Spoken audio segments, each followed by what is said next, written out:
Arjuna is the archetype of the spiritual warrior.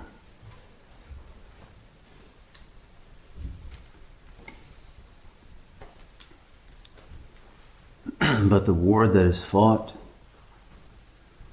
is the war against the illusion that there is a war.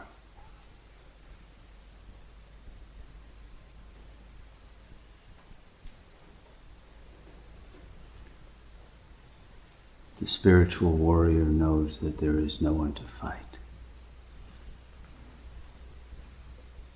There is no conflict except one's own mind.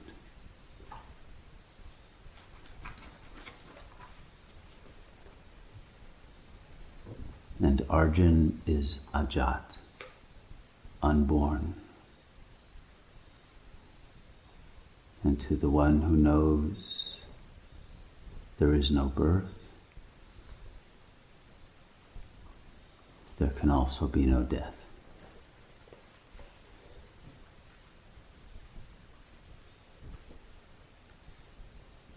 And thus there can be no suffering. And there can be no gain and no loss.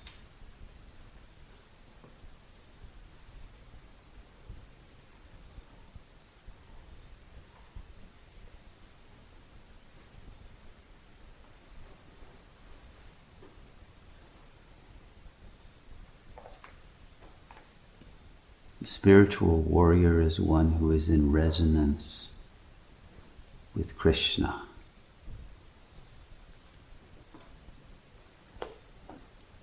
The avatar,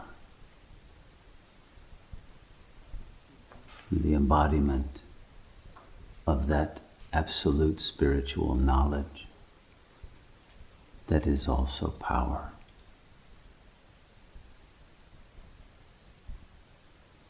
And that appears as compassion and wisdom and moral strength.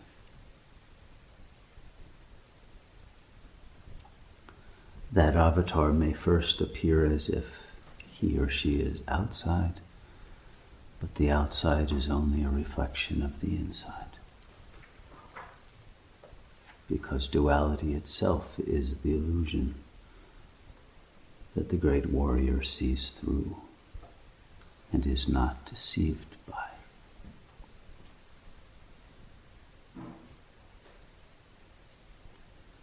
The world, if misunderstood as having some kind of solid reality as a material creation, is Maya.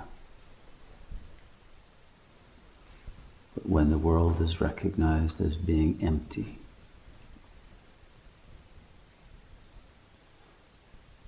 and when the mind that perceives the world is recognized as being empty,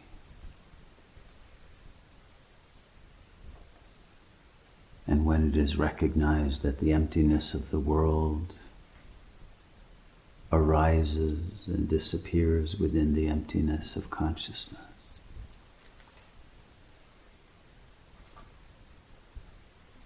then the spiritual warrior awakens to the truth.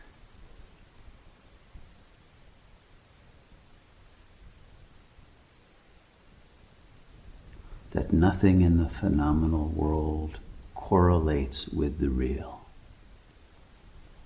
The real is immeasurable, inconceivable,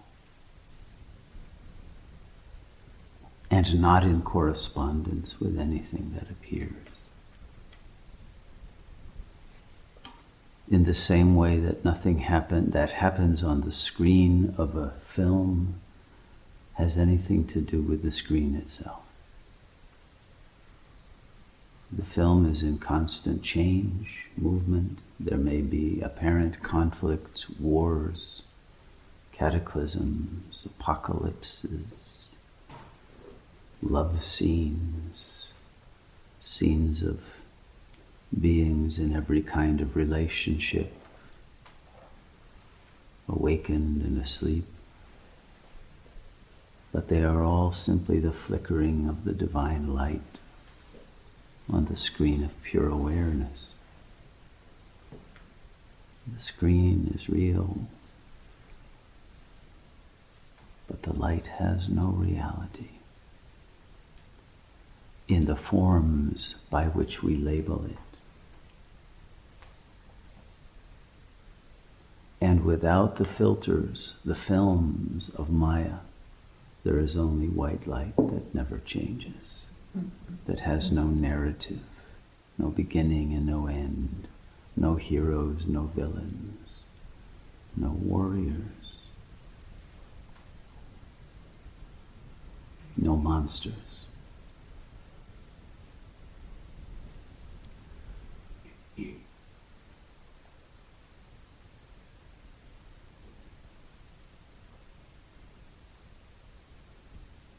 When the warrior realizes it is possible to abide as the screen of pure awareness and not enter any more into the belief that one is a character in the film that is playing on the surface of the mind, but the light itself that is projected upon that screen, and the source of the light as the very supreme intelligence that is God. Then the content of the film itself changes to reflect the power, the glory, the love, the wisdom of that supreme self.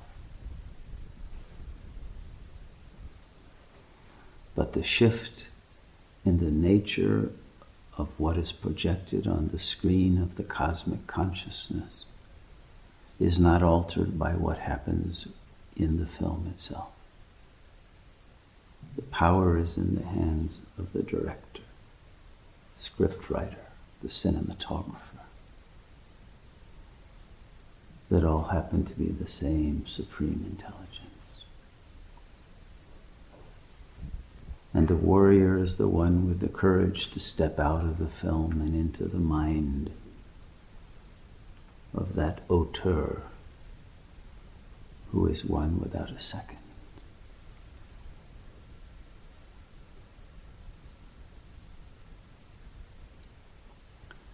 And because time and space exist only within the film, not beyond it,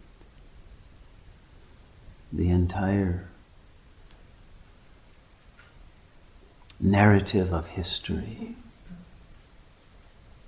from Satyuga to Kali Yuga, from creation to apocalypse, happens in the blink of an eye.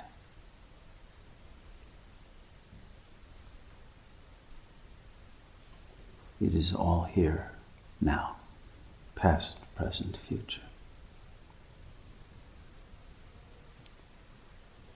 And none of it is anything but a momentary quantum wave fluctuation that correlates with a thought in a mind of God.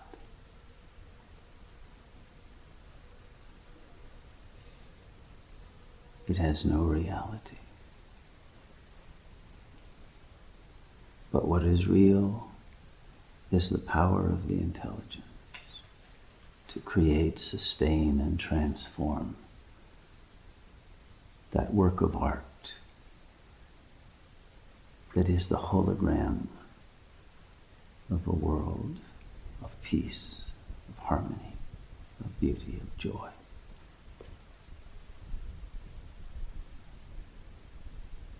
That arises simply through the awakening of that supreme consciousness within the unreality of the film, to lucidly then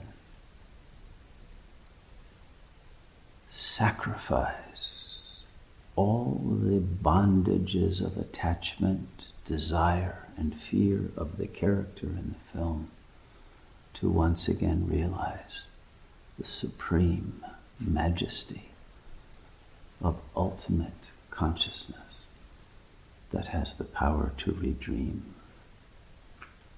the hologram in the most beautiful form. And that is the one service that can be performed. That is the bodhisattva vow in Buddhism. The vow to save all beings. It can't be done within the film. It's a ridiculous idea. But if you are not the character in the film, and if the saving of all beings is the realization that all beings are simply part of a hologram, that is a projection of your own mind, then it is possible to save the entire universe from suffering through realizing it was only your own suffering writ large as a projection into a universe of pure consciousness. And through purifying your consciousness of all traces of belief in the illusion, of all traces of anger, lust, terror, depression, belief in the phenomenal plane illusion of Maya. When all that is let go of as an act of service, as the martial art of cutting the illusion with the sword of truth, when the power of truth prevails over the seduction of jouissance and the self-deception of the belief in the individual narcissistic ego and its illusory loves and hates. And when all of that has been sacrificed in the flame of truth, the power to redream this world of illusion is given, is self-conferred.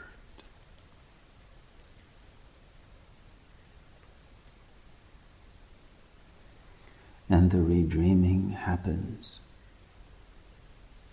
not by any action of the character that consciousness once believed it was, but through the action of the supreme intelligence that is not localizable or identifiable with any character. No I attains God consciousness. No ego survives that translation of consciousness from the phenomenal to the noumenal. And that is why it is considered a sacrifice. Because the I thought itself dies, and the translation of the self from an illusory human person to that ultimate emptiness that is fullness, that is not localizable as any entity at all.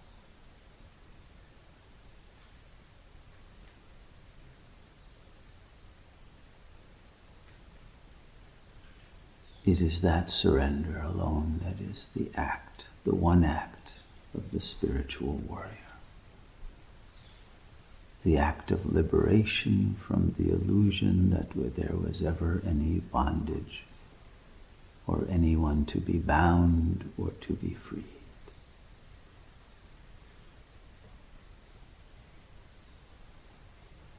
And thus that one act happens never. But that never appears as now.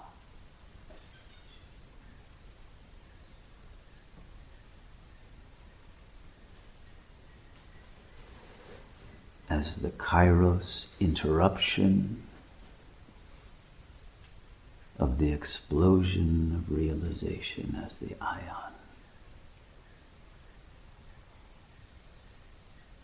And the overcoming of all illusory laws of nature and of any social other or of any power whatsoever, that all lose their jurisdiction and their capacity to govern over the mind of God. That is the victory, the Jayadev. It is the victory over all rules, all conventions, all beliefs, all scientific hypotheses,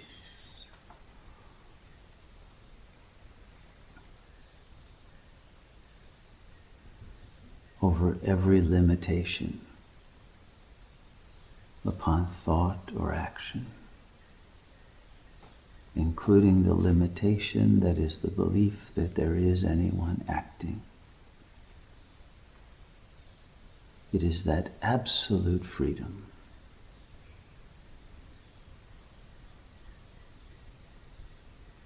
that is the one realization that sets all free.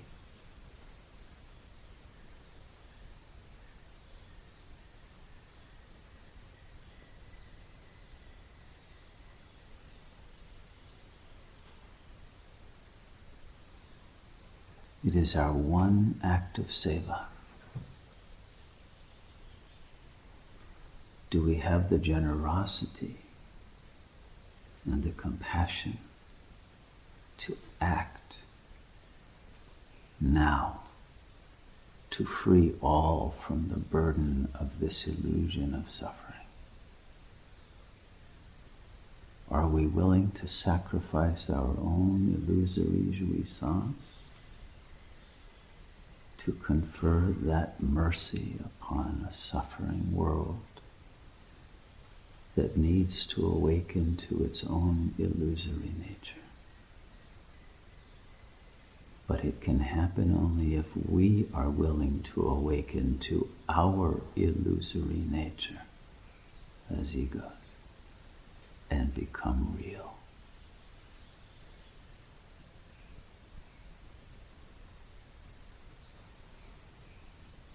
This is the one function of a yogi.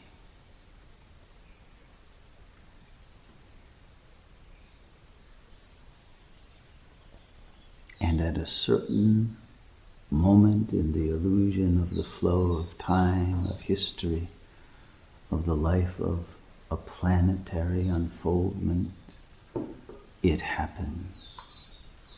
And it happens not because of the willpower or goodness or intention of those who desire it to happen or who fear it's happening or who pray for its happening, but because that one who is dreaming all of this chooses to make it happen.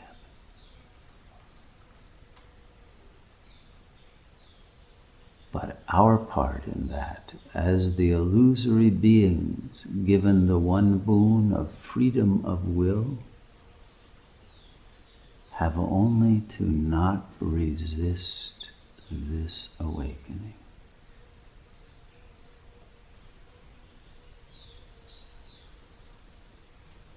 Because the power of truth will not force its way through your mind, but will come through your consciousness and shatter its egoic identity, because you have invited that power to do so. And the action of killing the ego in order to bring eternal life and bliss is that action that is the consummation of the one true love.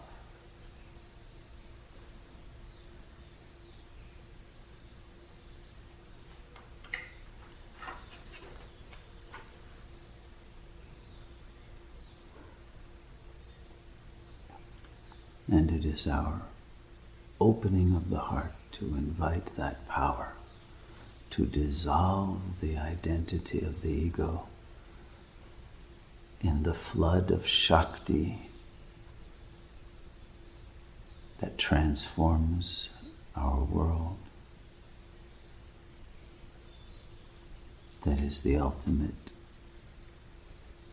destiny of bliss, fulfillment of our existence.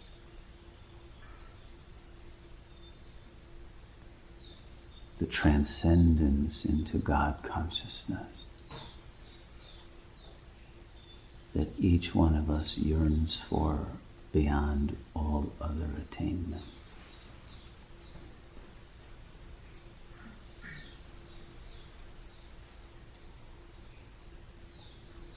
And it is the simple offering of an invitation that we do not afterwards retract. It is the opening of the heart in such a way that it can never again be closed. It is the opening of the mind in such a way that it can never again be usurped by the ego.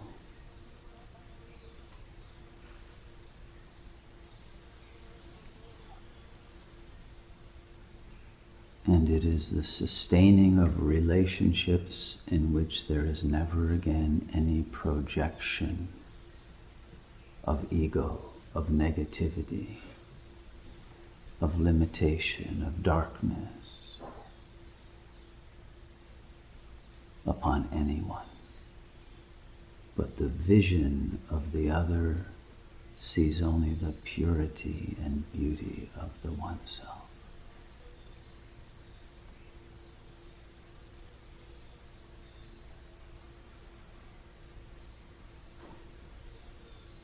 And it is that commitment to the supreme vision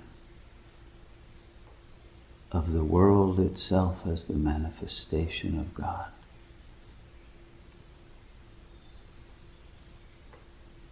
that is the one gift that we can offer back to our Creator that squares all of our karmic accounts and brings about liberation.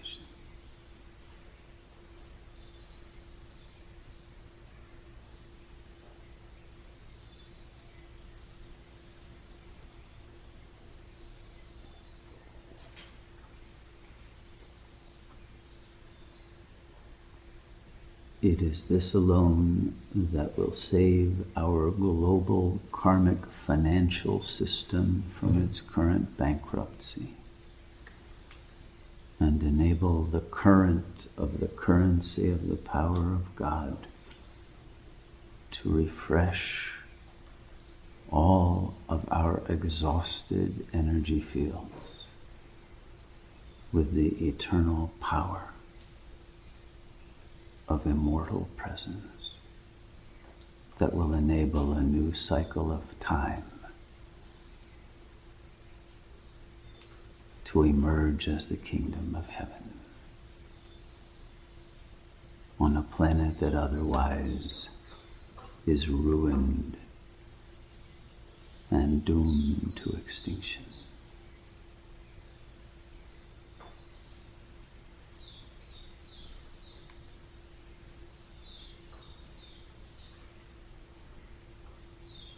And although all of this happens within the illusion, the stakes within the illusion are the highest that they could possibly be in order to make the recognition of the importance of this offering of the ego to God of ultimate concern.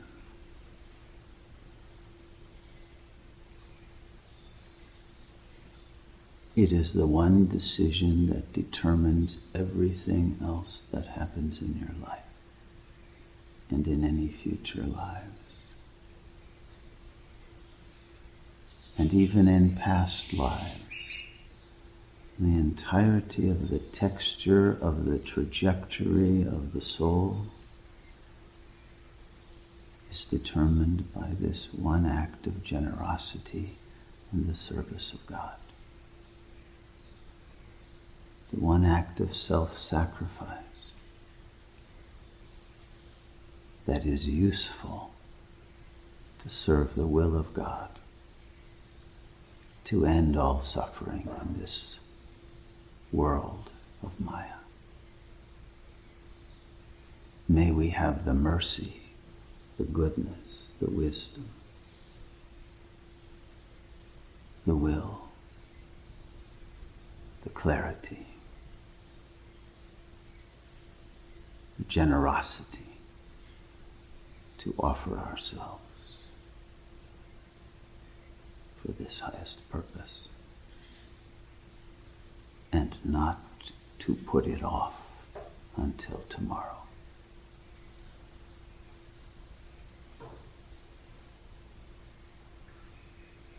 May the surrender of the ego into the absolute presence of pure awareness happen now, once, and forever, for the sake of all. That is Sat Yoga.